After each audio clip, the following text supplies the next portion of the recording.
أعوذ بالله من الشيطان الرجيم بسم الله الرحمن الرحيم. Assalamu alaikum everyone and Ramadan Mubarak. My name is Dr. Suzy Ismail from Cornerstone and I'm excited to be part of the Ikna Relief Seeds of Mercy Ramadan series. For today's topic, I wanted to talk about how we can strengthen our patience in order to be able to build our emotional resilience as we go through life's adversities and challenges.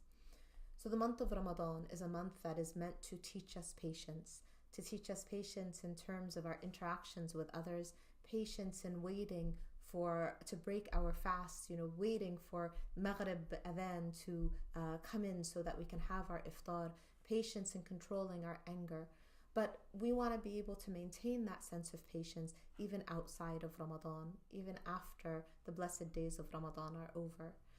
We know that Allah Azza wa Jal in the Quran reminds us in verse 155 of Surah Al-Baqarah that we will be tested, and that we will be tested with something of fear and something of hunger and something of loss, a loss of life and a loss of fruits and a loss of wealth. And with these tests, we are also told that we will receive glad tidings if we are of those who are patient. And who are the patient?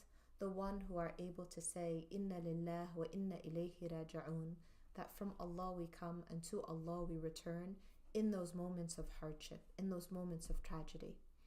And so in order to achieve that level of patience, where when we are tested and when we face fear and we face hunger and we face loss, in order to be able to have that level of patience, we want to build our emotional resilience. And we can only do that by strengthening three elements that help lead to emotional resilience. The first one is strengthening our sense of hope. Without hope, we don't feel like we can keep going. Without hope, we can fall into despair. And in the Quran, Allah Azza wa Jal reminds us, لا تقنطوا من رحمة الله. Do not despair from the mercy of Allah. Because when we despair from the mercy of Allah, we lose that sense of hope.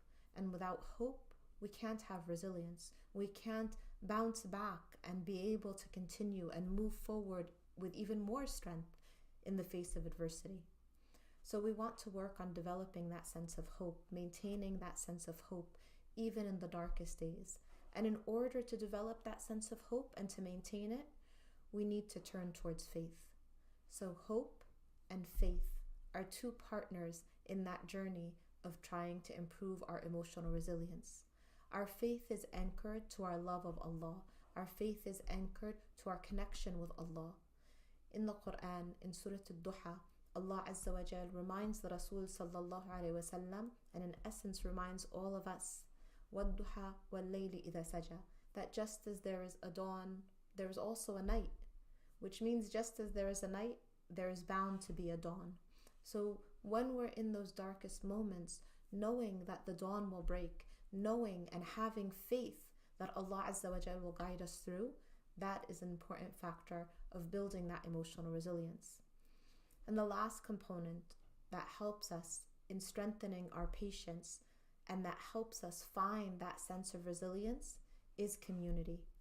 And community can start with our families. It can emanate externally to our neighbors. It can encompass our masajid. It can include our friends. It can include those who surround us. But we weren't meant to journey in this life alone.